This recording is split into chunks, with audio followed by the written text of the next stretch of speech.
Hoş bulduk. Nasılsınız?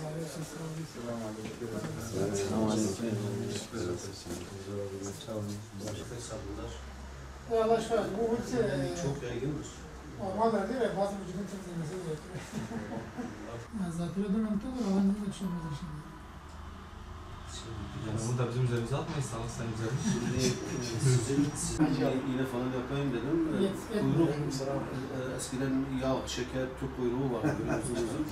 O kuyruklar o zamanlara anımsattı biraz. Maalesef öyle. Canda büyük bir sıkıntı bu anlamdaki hastanelerin yetmezliği. Bize göre imandan sonra insana verilen en büyük lütuf ve ihsan sağlıktır. Sağlık insan hayatıyla bütünleşen en önemli hususlardan biri. Kanuni Sultan Süleyman büyük bir devlet idare ettiği halde onun hastalığı döneminde dile getirdiği bir dize vardır. Halk içinde muteber bir nesne yok devlet gibi, olmaya devlet cihanda bir nefes sıhhat gibi diye söylediği dizelerle sağlığa olan, sıhhate olan önemi vurgulamaya çalışmıştır. Gerçekten öyledir. Belki bir devletin, bir ülkenin medeniyet ölçüsü, uygarlık ölçüsü, sağlık alanına yaptığı yatırımlarla, belki sağlık politikalarıyla da değerlendirilebilir. Son yıllarda Türkiye'de sağlık alanında gerçekten iyi gelişmeler oldu. Ancak Batman'ımız payına düşen kısmı alamadı. Batman bu noktada sağlık alanında, hastaneler bakımından çok yetersiz düzeyde. Batman halkı sıkıntı çekiyor.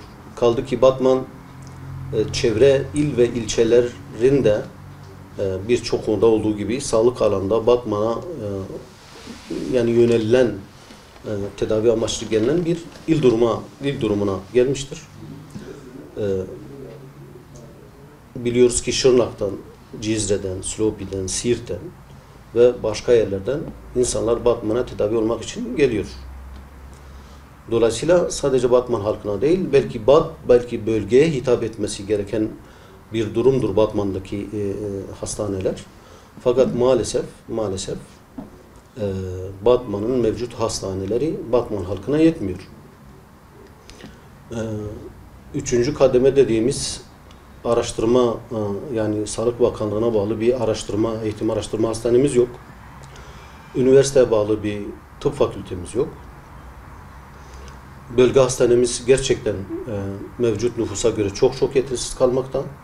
Dolayısıyla çok yoğun bir hasta kabulü almak zorundadır. İnsanlar yeterince bu anlamda tedavi göremiyor.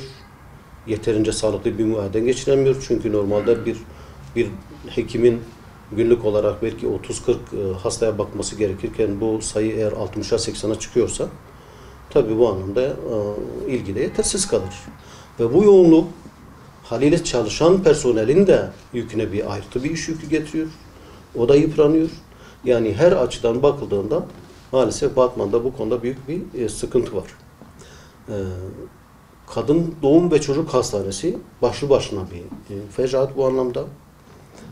Özellikle de kış mevsimlerinin salgınları çoğalttığı, çocuklara dönük salgınların çoğaldığı dönemlerde bakıyoruz ki bir hastada 3-5 çocuk, belki 3-4 çocuk bir hastada yatırılmak zorunda kalıyor.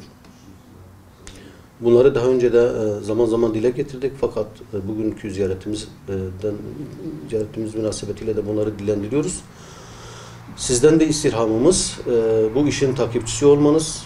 Bu yeni bir yönetimsiniz, yeni iş başına gelmişsiniz. Bu konudaki duyarlılığınızı arttırmanızı istiyoruz inşallah Teala. Biz de Hüdapar olarak, siyasi bir parti olarak bu anlamda üzerimize düşen ne varsa yanınızda durmaya hazırız. Bu Kadın Doğum Çocuk Hastanesi'nin yükünün hafifletilmesi ve ihtiyaçlara cevap verilmesi için bir kadın doğum hastanesi yıllardır Batman'ın gündeminde, bir inşaat halinde. Yani bu kadar önemli bir husus hangi mantıkla, nasıl bir mantıkla, nasıl bir düşünceyle bir ihale çıkarılmış ki yıllardır bu ihale bitirilmiyor. Bu nasıl ihale anlayışıdır? Bu nasıl sağlık önceliği anlayışıdır? Bu nasıl bir iş takibidir? Anlamak çok zor. Yıllardır oraya bir hastane yapılacak, bir durduruluyor, bir başlatılıyor. Yani klişeleşmiş bir deyimdir. İşte ilan hikayesine döndüğü diye. Yalnız bu sağlıktır. Yani sağlık ertelenemez, ötelenemez. Sağlık öncelikli mesele durumunda olmalıdır. Ben bunun yegane sebebi olarak, bu olumsuzlukların yegane sebebi olarak ben işi siyasilere bağlıyorum. İktidarın yerel adayları ve temsilcileri her seçim döneminde halkın arasına inip özellikle sağlık alanında farklı vaatlerde bulunuyorlar. Seçim dönemi atlattıktan sonra o vaatler orada kalıyor. Yıllardır işte Batman'a 500 yataklı bir bölge hastanesinin daha yapılacağı söyleniyor. Dediğim gibi seçim dönemlerinde bu halkın önüne proje olarak konuluyor. Ondan sonra da unutuluyor. Biz bunu kabullenmiyoruz. Yani iktidara mensup teşkilatlar burada bu işin takipçisi olmak zorundadır. Parlamentoda grubu bulunan diğer siyasi partinin zaten bu anlamda hiçbir girişimi, hiçbir duyarlılığını bugüne kadar işitmedik, görmedik. Biz bir siyasi parti olarak bunun sıkıntısını, bunun derdini çekiyoruz, söylüyoruz, anlatıyoruz, dillendiriyoruz. Yalnız parlamentoya elimiz ulaşmadığı için, yetkililere bu anlamda elimiz ulaşmadığı için belki bu gibi ortamlarda, belki basına verdiğimiz demeçler suretiyle bunu ısrarla söylüyoruz, söylemeye devam edeceğiz. Önümüzdeki günlerde inşallah yeni Sağlık İl Müdürlüğü'nü de ziyaret edip bu konuları kendileriyle de paylaşacağız. Bunun takipçisi olacağımızı söyleyeceğiz. Batman valimizi de ziyaret edip bu konudaki ısrarlarımızda yine orada da inşallah dile getireceğiz ısrarlarımızı. Elhasıl sağlık olayı ötelenemeyecek, ikinci, üçüncü plana atlamayacak bir olaydır. Batman halkını bu sıkıntıdan kurtarmamız için Sağlık Sen olarak sizin de bu konudaki duyarlılığınızı, hassasiyetinizi elhamdülillah birebir birbirimizi tanıdığımız için biliyoruz. İnşallah bu konudaki duyarlılığı da siz de göstereceksiniz. Ve dediğimiz gibi bu konuda yanınızda olacağız. Bize düşen ne varsa bu anlamda Batman halkının bu sıkıntılardan kurtarmak, Batman halkının buluşması gereken artık bu sağlık sektöründeki bu kurumlarla buluşması için ne gerekiyorsa Allah'ın izniyle yapacağız, yapmaya devam edeceğiz. Bu konuda belki en önceliğimiz olması gereken bir durumdur. Sizden de bu konuda destek bekliyoruz ve inşallah Teala birlikte bu işin takipçisi olacağız diyorum. Sağlıkla ilgili alanında hani siz de takip ediyorsunuz. Talep çok arttı mesela. Yani 10 sene önce %10 olan başvuru sayısı şu an %70-80'lere falan. Haliyle vatandaşın memnuniyet düzeyi de çok büyük oranda 70-70'lerin üstünde falan artış gösterdi. Ama buna paralel olarak bizim sağlık çalışanları, yani biz 70 senelik olduğu için sağlık çalışanlarını göz önünde bulunduruyoruz. Onlarla ilgili değerlendirme yapmak zorundayız. Sağlık çalışanlarımızın memnuniyet oranı maalesef bu paralelde artmadı. Biz özellikle de sağlık çalışanlarımızın memnuniyet oranının da artmasını istiyoruz. Yani bu memnuniyet oranı nasıl artacak?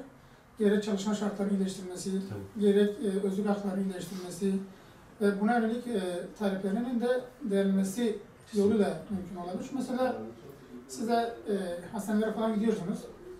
Yani oradaki çalışanlarınızı falan mutlaka müşahede etmişsinizdir. İnsanüstü bir gayretle çaba sarf ediyorlar. Ve bunu yaparken hakikaten çok yorucu, çok yıpratıcı bir mesela şu saniyelerle, dakikalarla falan mücadele ediyorlar.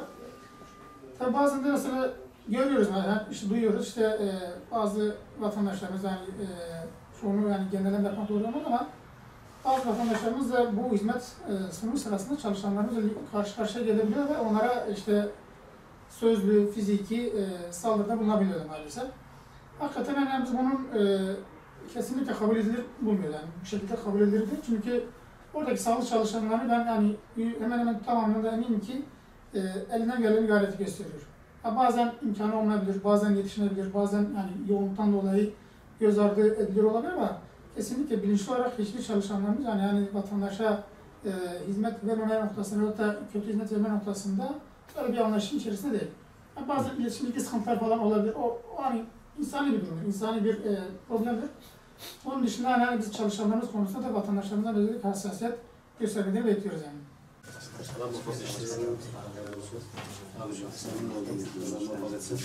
Başkanım, hayırlı olsun. İnşallah kolaylıklar versin. Tekrar tebrik ediyorum. Başarılar.